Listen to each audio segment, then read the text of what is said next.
Hello and welcome. Today, we're diving into a huge question, one that's been debated for centuries, the relationship between science and faith. But we're going to look at it from a totally different angle, a really fascinating one that asks us to think about our reality, well, as a kind of game. You know how it is. This debate can feel like two people speaking completely different languages. On one side, you've got the world of science, all about hard evidence and proof. And on the other, you have faith, which is deeply personal and, by its very nature, can't really be proven. And this really gets to the heart of it. Physicist Christian Prasura frames the challenge perfectly with this question. Can the tools we use for science actually prove, or for that matter disprove, the existence of God? It's a question that immediately draws the line in the sand. And here's why that's such a tough question for science.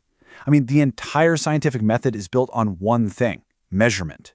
To prove something exists, you have to be able to quantify it. You need to be able to say how much it weighs, how fast it's moving, what its temperature is. Without those physical quantities, those numbers, an idea just stays outside the realm of what science can test. Okay, but this is where we take a sharp turn. What if trying to measure a creator with our scientific tools is just the wrong approach entirely? This idea comes from Kato, an author well known for his work on awareness, and he reframes this whole debate with a really powerful analogy. He calls it the life-game hypothesis. And the core idea here is to just stop thinking about our universe as the only reality. Instead, just for a minute, imagine it as a kind of incredibly complex, well-designed construction. So here's the hypothesis in a nutshell. Imagine our entire existence, the laws of physics, space, time, everything, is basically an unbelievably advanced virtual reality simulation. We are the players inside this game. And the creator? Well, the creator is the game's programmer, operating from a reality that is completely separate from our own. So this sets up two totally separate realities, right? You have the creator's world, where the programmer exists. That's the external reality, with its own set of rules. And then you have the game world, our world, where we, the players, live inside the simulation. And we're governed by its own internal rules, which, we just call the laws of physics. So, what does this actually mean for us, the players in the game? The idea of being a character trying to understand your own creator? Well, the implications are pretty profound. This totally reframes the problem, doesn't it? Think about it. If you're a character made of code in a video game, how could you possibly build a tool to measure the human programmer who's sitting in a chair in a whole other dimension? The tools of your world just don't apply.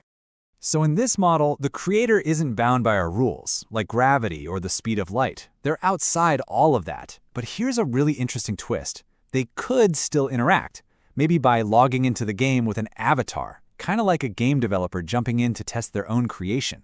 The key point, though, is that their fundamental existence can't be proven using the science from within the game.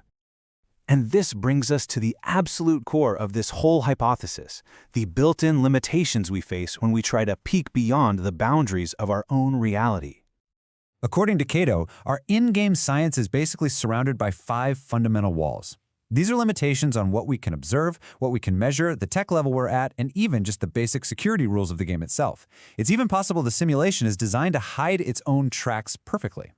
So first off, our tools are made for our world. A telescope is designed to measure light from stars that exist within our simulation. A microscope sees cells that are governed by the biology of our simulation.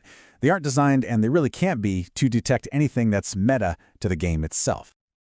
And this brings us right back to that measurement problem. It is the ultimate roadblock for science.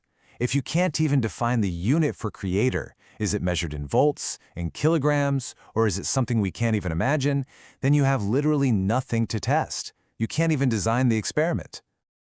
This all leads to a really powerful conclusion from Kato's perspective.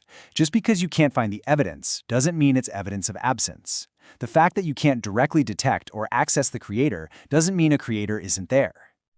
Okay, so if our scientific tools are stuck inside the game world, does that mean we're completely cut off from whatever might be outside? Well, this is where concepts like faith and prayer come into play. So, in this model, faith isn't actually anti-science. Not at all. Instead, it operates in the very space where science hits its absolute limit. It becomes the player's personal choice to believe there's a programmer, that there's a purpose beyond just the observable code of reality. Kato also offers this really fascinating way to think about two different ways players might try to connect. Prayer is framed as an active thing.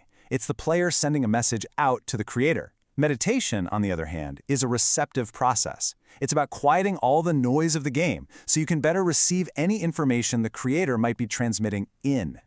So in a way, it's a pretty simple but profound idea.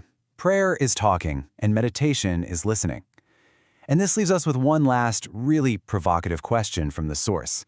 If these are two possible modes of connection, could you add another one? What other channels might exist between the player and the programmer? It's a pretty fascinating thought to leave you with.